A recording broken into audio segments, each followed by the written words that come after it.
English सीखने के लिए इंग्लिश की बैकबोन कहे जाने वाली वोकैबुलरी तो आपको याद करनी पड़ेगी, लेकिन जब बात वोकैबुलरी याद करने की आती है तो स्टूडेंट्स के लिए सबसे बड़ा चैलेंज यही है कि वोकैब याद ही नहीं होती है। और जो किसी तरीके से रगड़ रगड़ के रट रट के याद कर भी लेते हैं तो वो कुछ दिनों में भूल जाती है। सबसे बड़ी समस्या स्टूडेंट्स के साथ वोकैबुलरी की ही है। जिसकी वोकैबुलरी वीक है उस स्टूडेंट की इंग्लिश अच्छी नहीं हो पा रही है।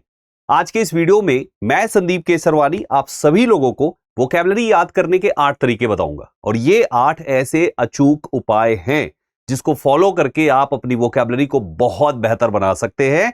और माय डियर स्टूडेंट, जो आपकी लिमिट है ना कि इतने कम से कम याद हो जाए डेली बेसिस पे, उसके 2 गुना 3 गुना तक आप जा सकते हैं।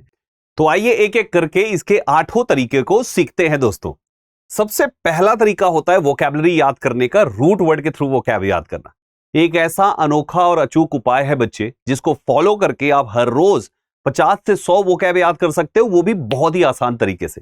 ये रूट वर्ड मेथड फॉलो कैसे करता है, ये वर्क कैसे करता है? देखिए, रूट वर्ड का मतलब क्या होता है? देखो, वोकैबुलरी की एक कैटेगरी होती है ना, जिसमें कुछ पर्टिकुलर रूट्स के अकॉर्डिंग वोकैबुलरी चलती है। जैसे एक रूट यहां पे लिखा हुआ है TELE, टेले। अगर किसी भी वर्ड में बच्चे टेले आता है तो उस वर्ड की मीनिंग में कहीं ना कहीं फार यानी दूर से संबंधित उसकी मीनिंग हो सकती है। अब पहला शब्द जैसे लिखा हुआ है टेलीग्राफ, यहां पे एक टेले शब्द आ गया तो हम समझ गए टेले है, अच्छा मतलब इसका मतलब कुछ दूर से संबंधित है। तो टेलीग्राफ क्या होता है बच्चे? टेलीग्राफ होता है ना भैया, दूर से जो आता है आपके सामने, आपके पास आता है, तो वो टेलीग्राफ हो गया। ऐसी टेलीफोन, टेलीफोन, टेली मतलब दूर का, फोन मतलब साउंड जो आप तक लेकर आ जाए।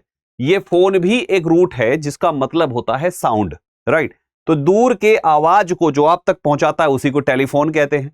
ऐसे ही आपका टेलीपैथी है, टेलीपैथी यानी दूर के पैथी, पैथोस, फीलिंग आप तक पहुंचा दे उसको टेलीपैथी कहते हैं। ऐसे ही बहुत सारे रूट्स हैं बच्चे। अगर कोई भी स्टूडेंट 200 से 300 रूट मात्र याद कर ले तो उसके 3 से 4000 वोकैबुलरी आसानी से तैयार हो जाती है। तो ये पहला बहुत ही अनोखा उपाय है। दूसरे नंबर पे आते हैं दोस्तों, that is mnemonics science. Mnemonic science एक ऐसा अनोखा तरीका है जिससे किसी भी वोकैब को याद किया जा सकता है, वो भी चुटकियों में। अब जैसे ये एक एग्जाम में पूछा गया वर्ड है पॉपर, जिसका मतलब होता है गरीब, पुअर। याद करना है, रट्टा मारेंगे तो टाइम लगेगा। 1 सेकंड में कैसे याद करेंगे?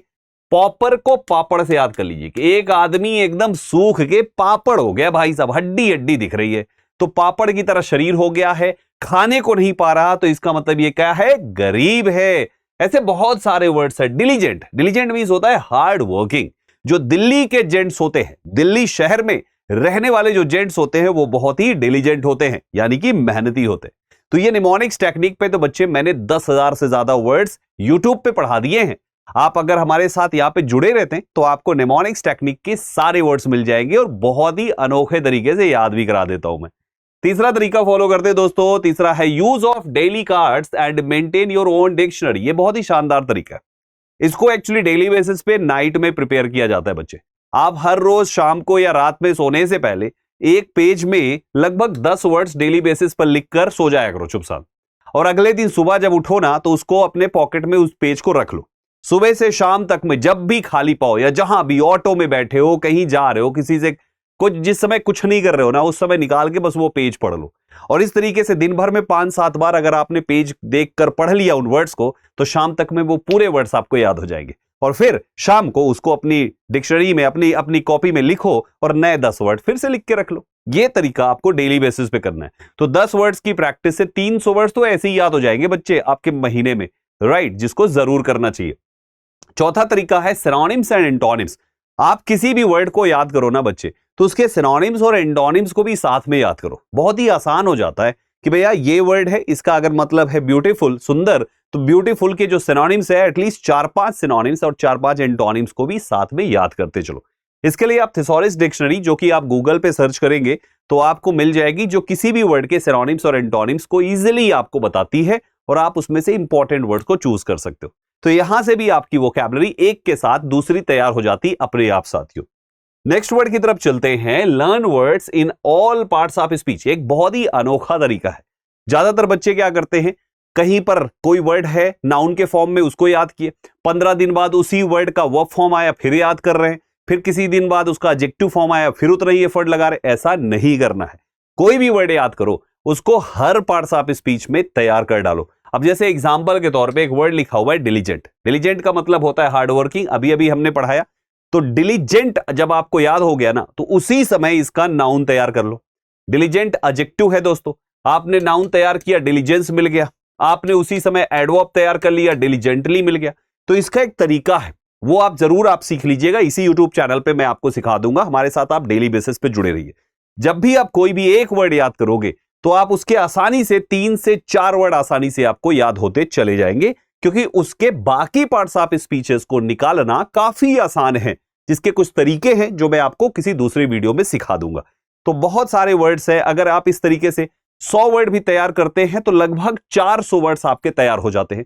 1000 तैयार किया तो 4000 वर्ड्स तैयार हो गए। तो काफी इजी होता है इस तरीके से भी अपनी वोकैब को बेहतर करना। छठा नंबर है रीड, राइट एंड लिसन। आप कुछ भी देखो, बच्चे, बहुत सारे बच्चे क्या करते हैं, वो केवल पढ़ने पे चाहते हैं, रीडिंग पे रहते हैं। थोड़ा राइटिंग और लिसनिंग पर भी काम कीजिए। जैसे अगर आपको मूवी देखने का शौक है तो कोशिश करिए आप इंग्लिश में कुछ मूवीज देख लीजिए। ना इंग्लिश नहीं समझ में आता तो एटलीस्ट इंग्लिश सीखने के लिए इंग्लिश की मूवीज देख लीजिए, भले 15 मिनट देखिए, ठीक है। तो ये चीज ऑप्शनल है, आपकी मर्जी, आप कर सकते हैं। आप कोई इंग्लिश का न्यूज चैनल देखिए, वहां से इंग्लिश आपको सीखने को मिल जाएगी। मतलब बहुत तरीके हैं जहां से आप इंग्लिश को लिसन कर सकते हैं। आप जो कुछ भी नया दिखे आप उसको राइट करिए। लिखने से भी आपके जिस तरीके से दिमाग चीजों को याद करता है, वैसे आपके हाथ भी याद कर लेते हैं उसकी स्पेलिंग को। इसलिए बच्चे जरूर से जरूर रीड, राइट और लिसन पर काम करते चले। तो ये आपका छठवां इंपॉर्टेंट पॉइंट है। सातवां तरीका है just look around you and name all the words. देखो, आप कहीं पर भी जाओ, जो भी आपकी आंखें देख सकती है, चाहे घर में हो या घर के बाहर, तो कोशिश करो उस वर्ड को इंग्लिश में उसका नाम निकालने की या खुद को बताने की कोशिश करो। बहुत बार ऐसा होगा जब आप हर किसी चीज को इंग्लिश में बताने की सोचोगे तो आप देखोगे कि आप कई जगहों पे आप फंस रहे हो। बस इंटरेस्ट चाहिए आपका इंग्लिश सीखने के प्रति, बस जहां पे फंस जाओ कि इसको इंग्लिश में क्या कहते हैं नहीं समझ में आ रहा है, गूगल कर लो। जैसे ही आप गूगल करोगे और उसी समय आपने बोल दिया कि इसको इंग्लिश में ये कहते हैं, मेरे भाई दिमाग में तुरंत छप जाएगा वो। यकीन मानो, बहुत अनोखा तरीका है। जहां पर भी फंसो वही समय गूगल कर लो, तुरंत आपका काम हो जाएगा। मैं ये नहीं कहता काम धाम छोड़ के आप यही करो, लेकिन जब खाली हो और इधर उधर आपको देखते समय कुछ वर्ड्स, कुछ ऐसा हिंदी में कुछ लिखा हुआ या कुछ हिंदी की कोई चीज आपने देखी और उसकी इंग्लिश नहीं पता, तो गूगल कर लो, है ना। तो ये वो चीज है जिस समय आप अपनी जिंदगी के ब्लैंक टाइम को फिल कर सकते हो अपनी वोकैबुलरी बिल्डिंग में। ये आपका सातवां अनोखा तरीका है। और एक आठवां तरीका है दोस्तों, वो है download an app and solve quizzes. मैं कहता हूं ये काम ना हर एक स्टूडेंट को रात को सोते समय करना चाहिए। रात को लेटने के बाद इंस्टाग्राम ऐसे स्क्रॉल अप करने की बजाय आप ये कर लो यार, जब भी आप रात में सो ना, तो आप एक सिंपल सा काम करो, आप एक ऐप डाउनलोड कर लो। आप, मैं कहता हूं दृष्टि लर्निंग ऐप आपने डाउनलोड कर लिया, ठीक है। तो यहां पे क्विजेस आपको मिलेंगे। अब आप क्या करो, डेली सेम क्विज सॉल्व करो। अब मान लो आपने 10 क्वेश्चन का एक क्विज सॉल्व किया, और एक क्विज में एक तो प्रश्न होता है, 4 ऑप्शंस होते हैं, यानी टोटल 5 वर्ड्स होते हैं। यानी टोटल कितने हो गए, 50 वर्ड्स। मैं कहता हूं सिंगल क्विज भी अगर आपने 3 से 5 दिन, मैं कहता हूं पूरे हफ्ते ही ले लो, अगर आपने सिंगल क्विज भी पूरे हफ्ते सॉल्व किया, तो वो समय, जिस समय आप, हो सकता है कुछ ऐसे स्टूडेंट जिनकी ये आदत होती है कि फेसबुक चला रहे हैं, इंस्टाग्राम स्क्रॉल कर रहे हैं, वो टाइम को अगर आप इसमें लगाते हो तो हफ्ते के 50 वर्ड्स यानी महीने के आपके 200 वर्ड्स तो ऐसे ही तैयार हो जाएंगे, जिसको करने के लिए कुछ करना नहीं है। बस आपको क्विज सॉल्व करना है, चारों ऑप्शंस की एक्सप्लेनेशन में मीनिंग पढ़ लेनी, दैट्स इट। इतना करते चले जाओ, आपका काम हो जाएगा। तो ये रहे 8 तरीके जिनसे अपनी वोकैबुलरी को बहुत अच्छा किया जा सकता है। मैं कहता हूं अगर आप 8 नहीं, इनमें से कोई 4-5 भी आपने फॉलो कर लिया, तो अगले 3 महीने के अंदर कम से कम 5000 वर्ड्स के मालिक होंगे आप दोस्तों।